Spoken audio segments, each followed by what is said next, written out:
Hi.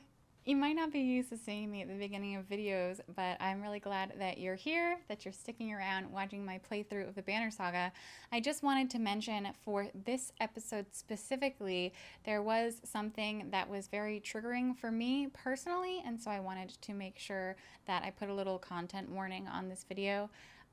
There is a scenario that seems very like it's leading to a rape scenario. So if that is a trigger for you, I might suggest just skipping over this episode and going straight to the next one. It was a really sensitive thing for me where I thought that the story was going to go one way, and thankfully the writers took it in a different direction. There is not actually any rape in this entire series, but that being said, the situation is still very similar, and like that was the vibes that it was giving me, and it was really hard for me to continue playing thinking that was going to be the case. So I just wanted to make sure that you all were prepared, that that might bring up some uncomfortable feelings for you, and it's totally okay if you choose just to opt out of it. Otherwise, welcome to the Banner Saga, episode 15. Strap in your seatbelts, friendos. Do they have food? Oh my god. Oh, they have food. We're saved. You're really worried about her, aren't you? What? Oh, Juno. Worried doesn't begin to describe it.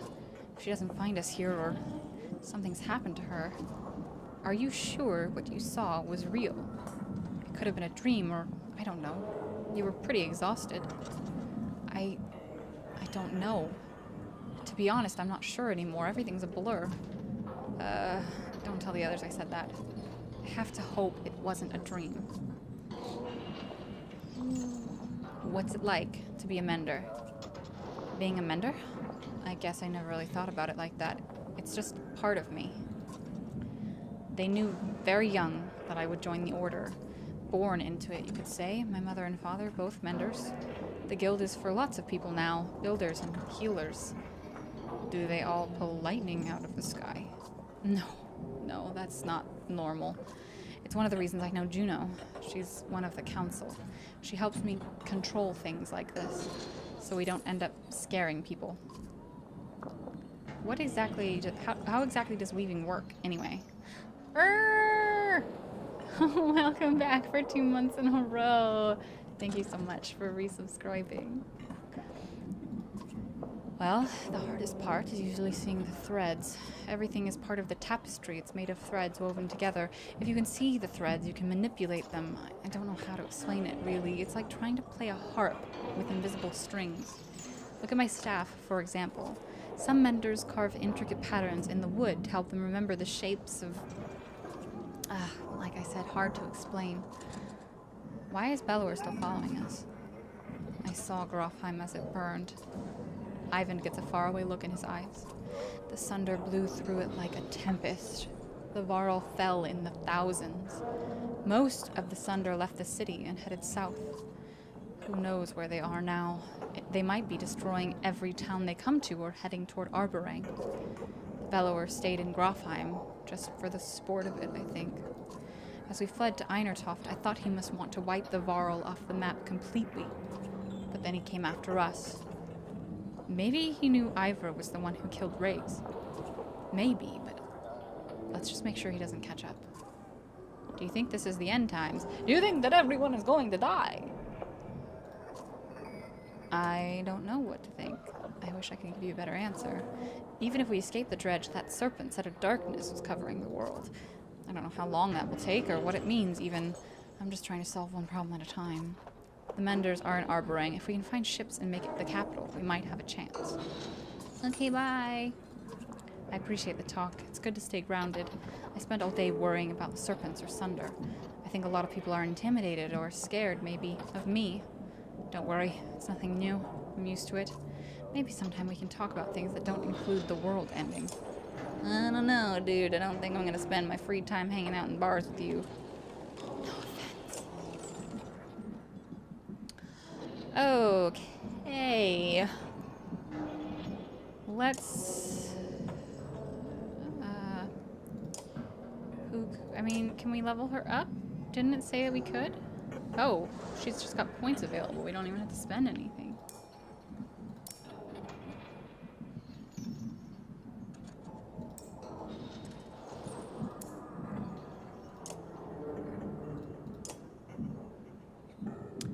I have to spend money to promote her.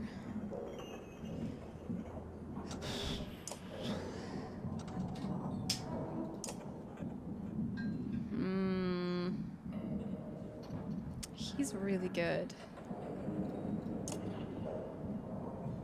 8 points available? Wait, these have been here the whole time? What the...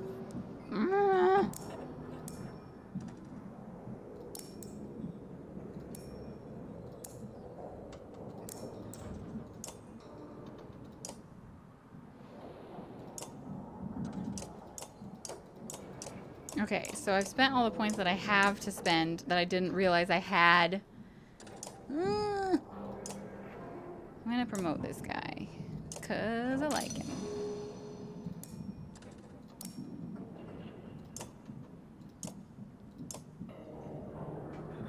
I have 10. I think I'm gonna spend the rest on food.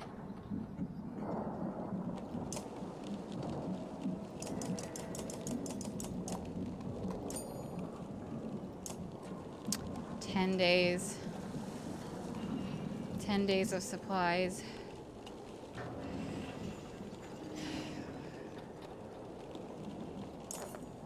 A scuffle has broken out in front of the houses. Thief! Shouts one of your people as a group of strangers flee from your camp.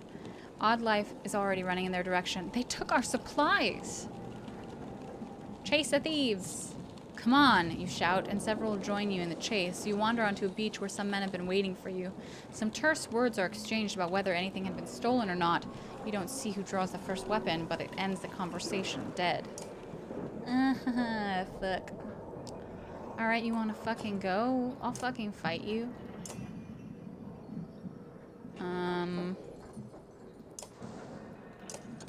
Drag these two little boys in the fight. You wanna fucking go? I'll fucking fight you.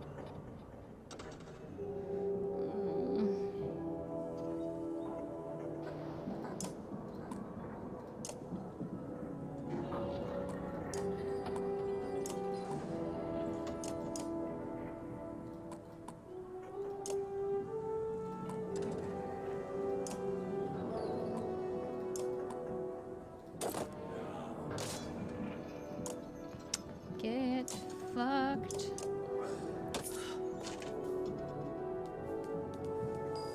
Okay.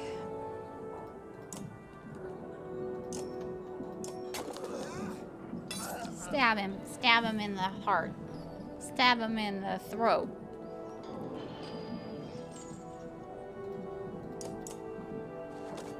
Two down.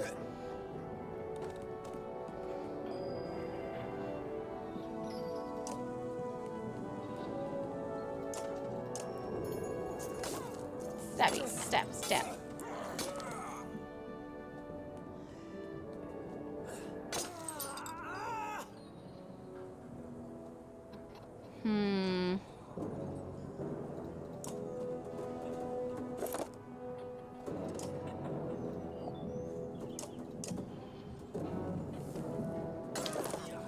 So you can't pull the same shit on me I pulled on you. That's not fair.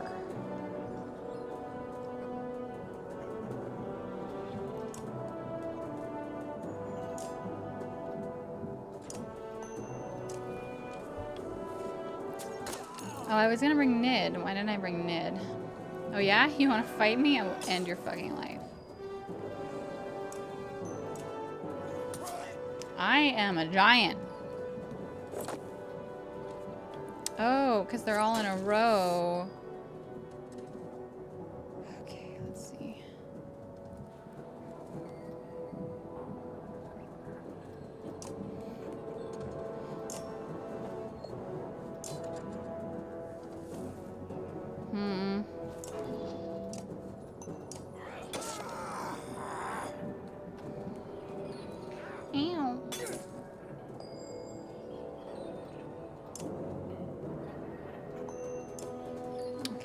one's down.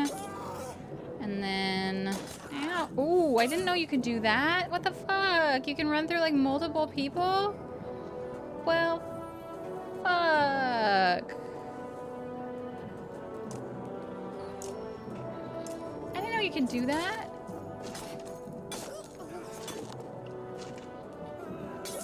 Oh, oosh. Ah.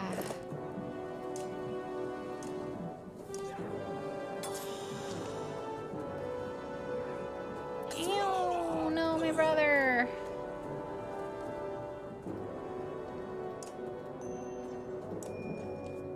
Sounds like Bia.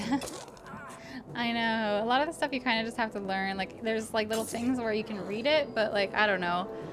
I'm really bad at like figuring out what all of the special abilities can do, honestly. I'm not good at it. Ow!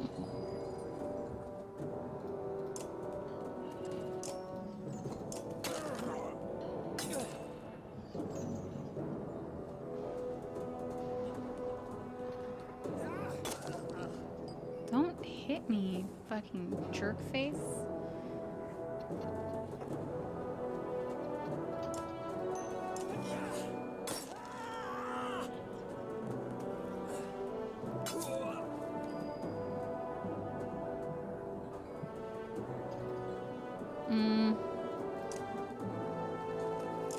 Nope. You love the art in this game? It's really good. Hi, Hamburger. How are you? I guess.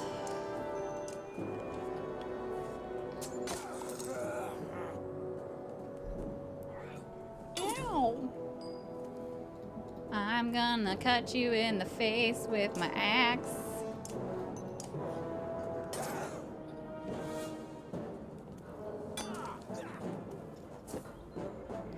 Ooh, I dodged. Nice.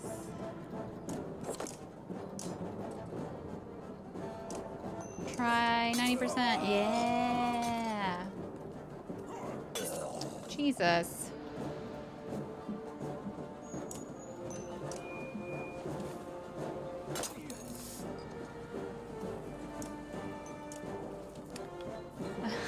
My songs.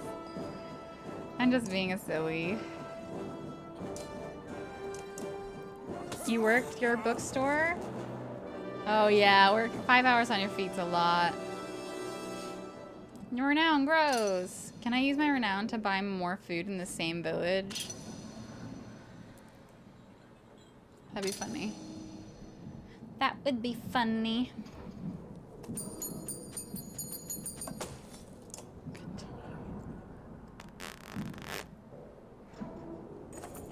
The thieves scatter pretty quickly when you start laying into them, but when you return to the caravan, you discover why. Even more supplies have gone missing since you rushed out to fight. The fuck? Ugh! A random assortment of people from the caravan confront you. Listen, says one, we don't feel safe here. I don't know anything about menders or whatever, but we're going to leave, and I hope you'll join us. Looks like a couple dozen people, farmers and fighters alike, feel the same way. Fine. You agree it's time to go. Ivan casts his eyes upon the ground but doesn't protest. The caravan packs up and leaves. We've got other problems, says Ivor. The whole place is flooded. We could try to walk the muddy parts, but it'll be slow going. We could try to float the caravan over the lake, but we might tip or get stuck. Or we could just go around the whole thing, but no idea how long that will take. What do you think?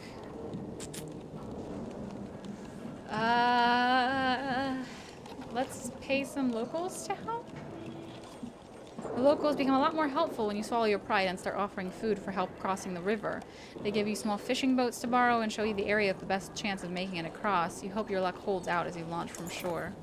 Despite, or you suspect because of your vigilance, the locals from Sigerholm don't try anything underhanded as they take you in their small boats to the other side of the lake over several trips. You leave them with a generous amount of food and they row back to their town. You hope it's worth it to buy some space from Belor, who will have to drag his armies through the mud on foot.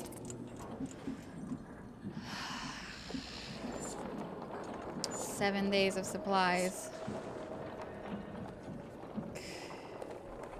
God damn, we're gonna fucking die!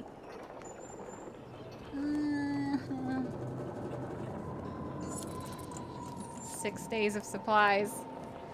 We've been on the road for 127 days. That's so long. Can you imagine walking for 127 days in a row?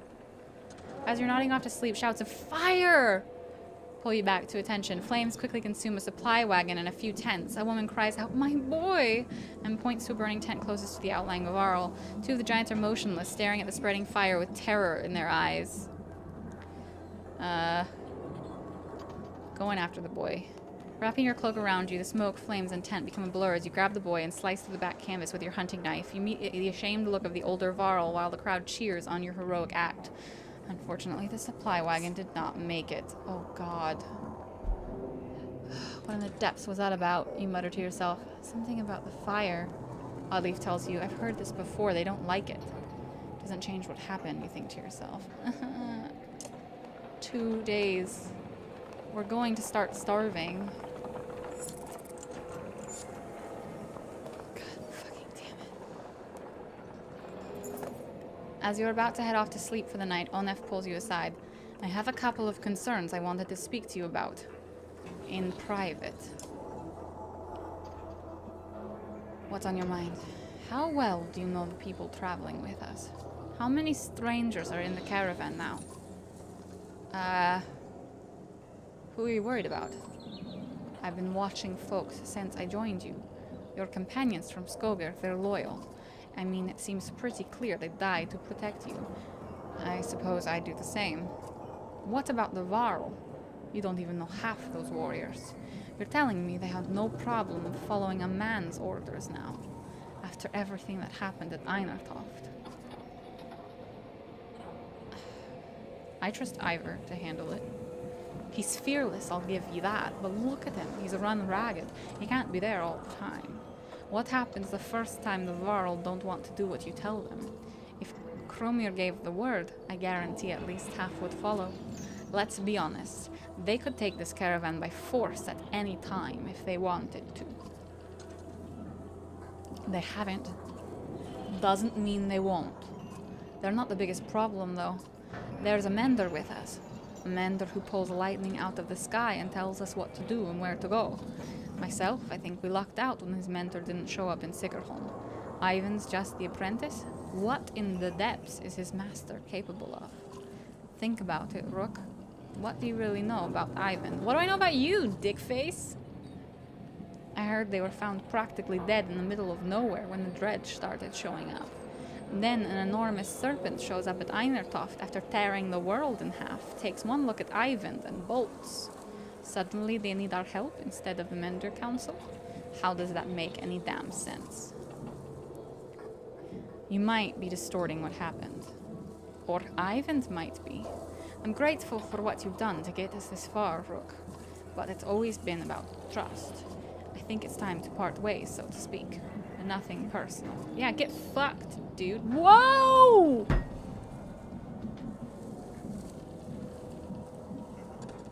Fuck.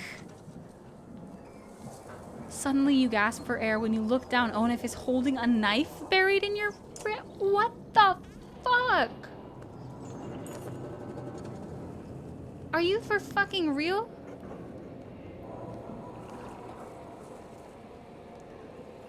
Are you for fucking real?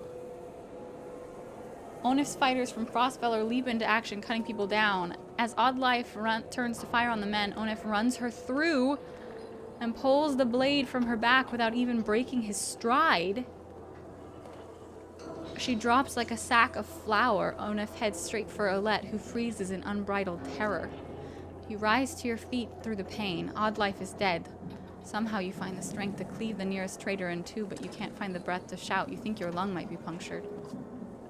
Onef clutches Olette's wrist amidst the commotion, tosses her bow aside, and pulls her into the deep woods. Her eyes meet yours across the campsite. No, her lips say, though you can't hear the words. A dozen men appear between you as Ivor steps into view, as fearsome as you've ever seen him. I am going to fucking annihilate this dude. I could care less about fucking anything else. He's dead. I'm going to end him. I'm gonna fuck him up. He's so fucking dead. He stabbed me and tried to steal my kid. This is on. You're all dead. You're all dead. Fuck every single one of you. Human bastards. I don't trust goddamn fucking one of you.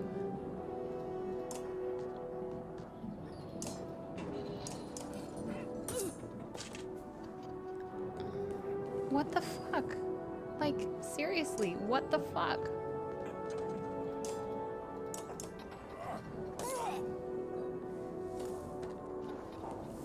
He's like, he's been on our team since like, for fucking ever. Why did he suddenly like, oh hey, by the way, I'm gonna fucking kill everyone. Oh, I'm so mad. So mad.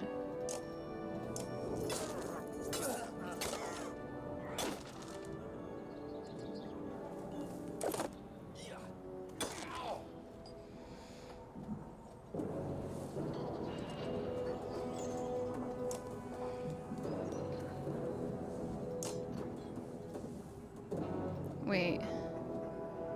You. Right? He was like, you can't trust these other people, and then he stabbed me in the fucking stomach.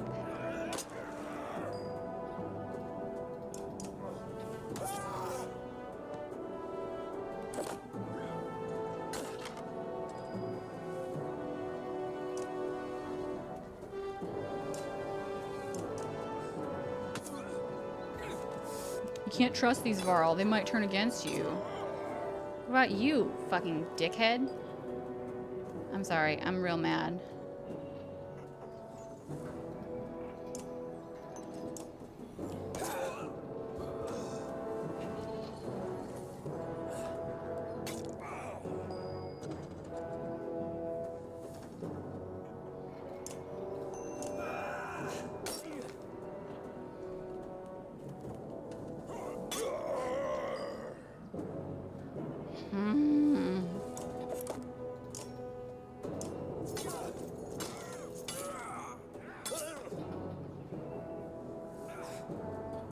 Stop hitting my favorite. 70%. Yeah, get fucked.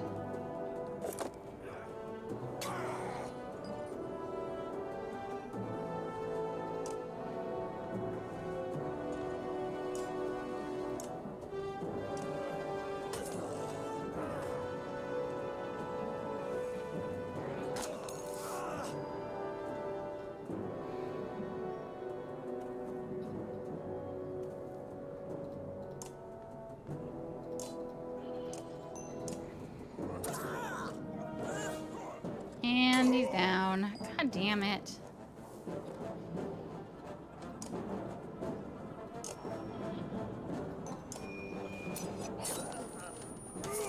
Yeah, get dead. That was great. That was a really good use of that, like, prey marking thing.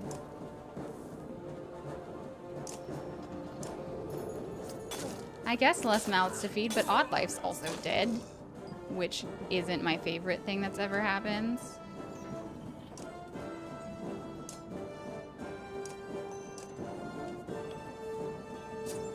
And we're out of food anyway, so honestly it wouldn't matter if there were more mouths to feed because everyone's gonna starve to death.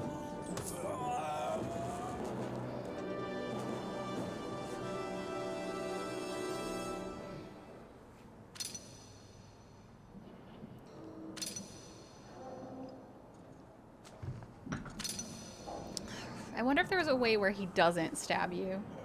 Thank you, race worker. We should have bought more food in that town. Where's Alette? Shouts Ivor, tearing through the nearest bandit. But you're already hobbling into the deep woods where they disappeared, ignoring the battle raging behind you. In a haze of pain, you start to think you've lost their tracks. Then you hear Alette screaming in the distance, followed by silence. You tear through the trees. In a small clearing, Alette lies with her back against a tree. Her hands and her clothes are covered in blood. She stares vacantly ahead, unblinking. Beside her is the body of Onef, an arrow buried in his right eye, as if placed there by a hand. She looks in your direction, and then at Onef. I killed him, she says. Oh, thank the fucking Lord. Alette, are you... Alright. You cringe as much from the pain as the appearance of Alette after her bloody struggle with Onef. No, I'm not hurt. I had no choice. Dad, your chest. You're bleeding. Suddenly she's at your side, putting pressure on the wound. I can fix this. Where's my needle? Odd life. Anyone. Ivor. I found them. Just as your sight goes black, you see Ivor and Alette standing over you. Well, he'll fix me. He's got magic. He's going to make it? Your eyes open to the sound of Alette's voice. Normally, a wound like that, I only hope I did enough. I'll survive. Dad! Alette stops herself from hugging your bandaged chest, pulling your head to her instead. The words come out easier than you expected. Odd life? It's a good thing Ivan was here. She's going to pull through. Oh, fuck. Thank God. Oh. We managed to kill most of those traitorous sons of bitches, and the rest fled into the woods. There were a lot of people I couldn't save. You did everything you could, Ivan. Nobody expects you to raise the dead. Ivan frowns deeply, putting a hand to his forehead. Why did Onef do this, Rook? He was talking to you right before it happened. He thought my leadership would get us killed. Utter bastard.